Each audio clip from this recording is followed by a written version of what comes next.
Hi guys! I know it's been a while since I updated my vlog, but here I am.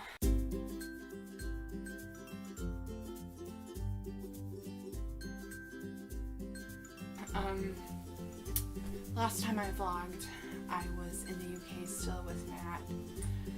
But since then, Matt came back with me. We went to Disney for a couple days before Thanksgiving. I'll put a couple pictures in here.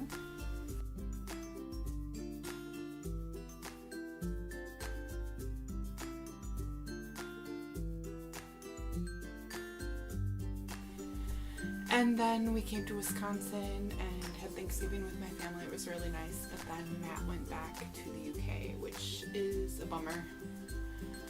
But I get to see him when he comes to visit me on the CP in May, so that's going to be okay. I can't wait. Anyway, I thought I would start off the vlog by doing a little update. I'm just getting my stuff together.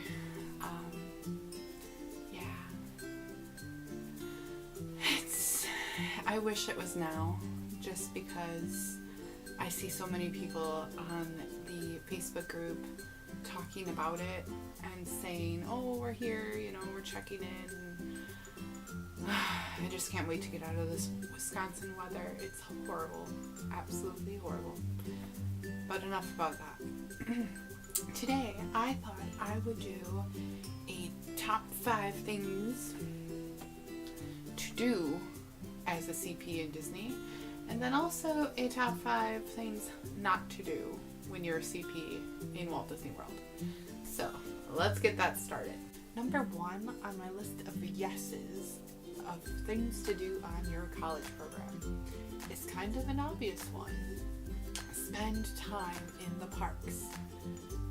There are so many people that wish they had the opportunity to go into Disney every day for 6 months at a time. That's amazing.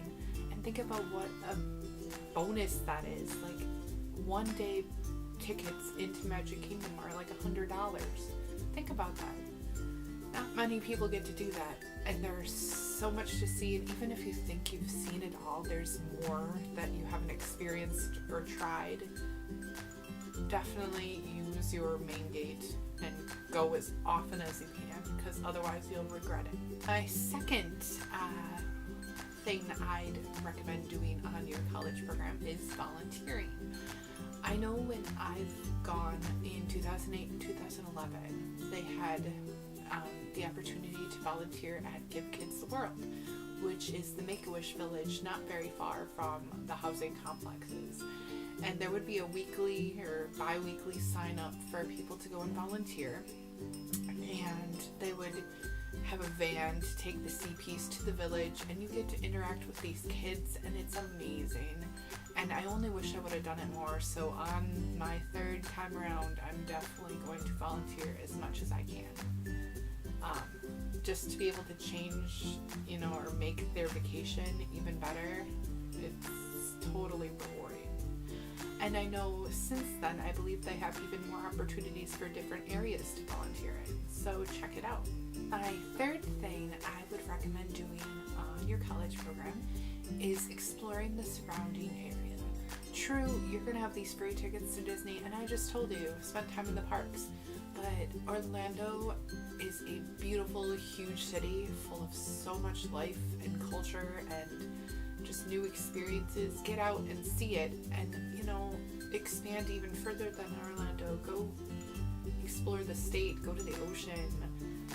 It's beautiful, and if you're not planning to permanently move down there, you only have so much time to explore it. So get out there on your days off with your roommates or friends and see what you can see, try new things. My 4th thing that I'd recommend doing on your college program is networking. Now, even if you're not planning on making Disney your career, Disney on a resume is an invaluable asset to you. I know when I came back from both my college programs and applied for different places, that's the first thing they talk about is the college program. working for Disney is universally known as one of the top employers, and people are going to talk to you about it on applications. So I would just, stay in contact after your college program, or, during it as well. Make an effort with your managers, and if there's a certain area you're interested in that you don't necessarily work directly with, there's networking opportunities that the college program provides, different seminars and things, and I really regret not going to more of them. So this time I'm really going to try to, because you never know how it'll help you in the future. My last of my top 5 to-dos is to make magic happen. Now sometimes jobs and roles at Disney, even if you're in the most magical place on earth, can get a little monotonous. Not always, but there are bad days for everybody. And what I recommend doing is just going out of your way to make that one little moment for someone staying with us at Disney. Whether that's just handing out stickers or giving high fours to people as you see them coming through the park, or it can be simple things, but there's so many ways you can just improve on the guest's experience just by smiling. Even if you're having a bad day, try to leave that at the entrance into the park and just put on that happy face and make someone's vacation a memorable and awesome one. Here's my top 5 things not to do on your Disney College program. Now, please remember, this is an internship. This is you're working. This is not party all the time. I mean, it's okay to have fun, but that's not why you're going down. You're down there to work, and that's what Disney expects from you. So, with that in mind, my first thing to do, and it's very obvious, but yet so many people get termed for it, is underage drinking and drug use. I can't even name how many people I knew of that got termed for doing that. It's really quite sad. You're going in, if you're underage, just don't drink. And if you're gonna do it, don't be stupid about it. Honestly. And the whole drug use thing as well. Like, why is it necessary? And why are you doing it in the housing complexes if you're gonna do it at all? That just doesn't make sense, and that's just good common sense not to do. My second thing of things not to do on your college program would be, don't call in a lot. Now, this goes for any job you do. If you have a headache, take some aspirin or Advil or whatever, come into work. Like, sure, you want to go to the parks and all your roommates are going on their day off and you want to go, so you call in. No. Just no. People have gotten termed for doing that because when they scan your ticket in, they know you're in the park, so you're obviously not sick. So just use common sense with that one too. You're, like I said before, you're there to work. You're there to make magic for guests. You're not there to party. Another thing with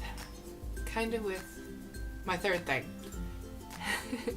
is don't break the rules. Now, I've heard lots of stories. I don't know personally anyone, but I know lots of stories of people who have snuck people into the housing complexes in trunks. Seriously? You think you're going to get away with that? Yes, Disney has really strict rules for the housing complexes for a reason. It's for your safety. So just obey the rules and everything will be fine. My fourth thing not to do as a CP is to boast to guests about being a CP. Now, if they ask you about it on your name tag, because you'll have your university on your name tag, that's one thing, and you can totally talk about it then, but I knew someone who, when we went into the parks, we'd be standing or sitting on the monorail, and she'd just start talking to guests, like, and boast about being a CP. I don't know, it just didn't make her look good. Sure, you were really privileged to get into this program, but to boast about it to the guests, in a way, it's kind of ruining the magic a little bit for them. So if they ask you about it, that's one thing, but to go out of your way to let everyone in the world know is another. So my last thing not to do on your college program is to stay home so much. I know. I love a good old movie night where just relaxing, or sometimes when you work really hard, you just want to sit at home and relax and not have to think, and just you surf the web and it's all good. But you're at this amazing place for only a short amount of time, unless you extend or move down there. Take full advantage of it, because when you get back home, you're gonna miss it. Even though you've had those hard days and you and your roommates don't necessarily get along, or whatever the case may be, you're going to miss the college program. I guarantee it. I wouldn't say it if it wasn't true, and I certainly wouldn't be going back for a third college program if that wasn't the case. So get out there. Do things. Your money might be tight, but you have the free park tickets. Go to the parks. Just, do things right before work. It'll make the night better if I worked at Magic Kingdom, and I would go to the park early, ride a couple rides, and then go back and get ready for work. Use the time there wisely, because you're going to miss it. So yeah, those are my top 5s. If you have any suggestions, put them in the comments below for other people to see. And I hope all of you that are checking in today have a great program. I can't wait to get down there. February 9th cannot come soon enough. And I hope you all have a magical week. Take care, everybody. And hopefully I will update you soon. Bye!